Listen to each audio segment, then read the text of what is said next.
there are some people who do need medication. What are some of the medications that are available, and what should people know about those medications, and what do they do? Those kinds of questions. So again, remember I said there's two types of arthritis, the osteoarthritis and the others. Well, for osteoarthritis, there are no medications that slow down the progression of osteoarthritis.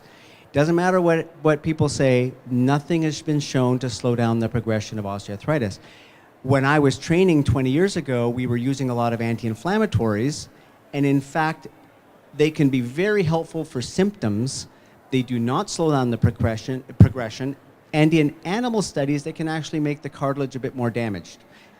I don't think that's been shown in humans, but in animal studies, they're not that good. So anti-inflammatories we used to use a lot more of 20 years ago. We realize now that they're not so safe long-term. We probably should not be using them on a regular basis, but they're great for flare-ups, especially if you've over-exercised or something's happened and you need them for a few days, that's fine. But they have side effects of bleeding stomach ulcers, worsening blood pressure, kidney dysfunction, and slightly increased cardiovascular risks.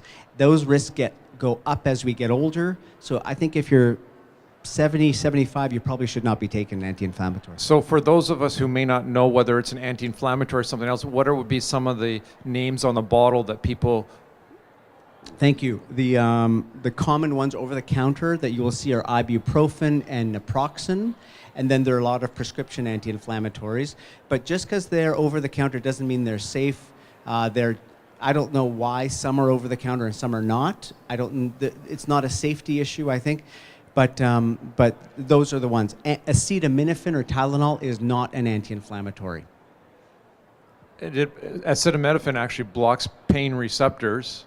It also blocks joy receptors, from what I understand. So if someone's using acetaminophen and say you're going to a daughter or son's wedding or something like that, you're probably not going to enjoy it as much as you would if you weren't using it, because it dulls sort of both positive and negative, and so which is something that's interesting that most people don't even think about. So, but again, going back to what are some of the prescription medications if someone's on? What would be some of the you probably don't know whether you have stomach bleeding or not. Are there some surface indications to know that you've reached your limit? No, there are not. People assume that for bleeding stomach ulcers or gastritis, you will have symptoms, but about half the people with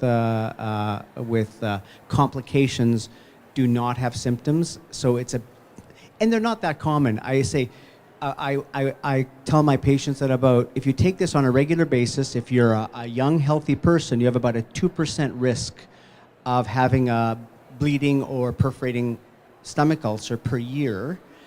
2%, which sounds low, but as you get older, that goes up. If you're on a blood thinner, that goes up a lot. So you don't have to have symptoms. I'm on a plane tonight, and I live in Vancouver as well, but if they said there was a 2% chance it's going to crash, I'm probably not stepping on that plane.